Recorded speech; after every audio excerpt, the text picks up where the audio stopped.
Hello everyone, in this video I'm going to show a step-by-step tutorial on how to disable notifications on Talabat account.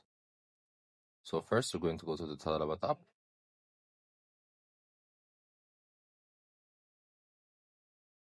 Then click on account section. Then click on settings on the top right corner. Then again click on notifications. Then go to settings.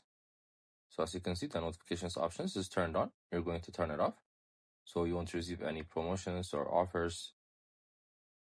So that's how you basically do it, by going to the system settings.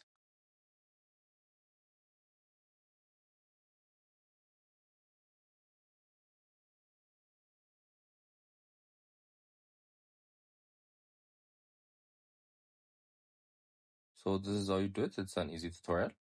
We also have different videos. Make sure to check them out. I hope you guys like this video. Subscribe for more, like for more, share for more. I would see you again. Goodbye.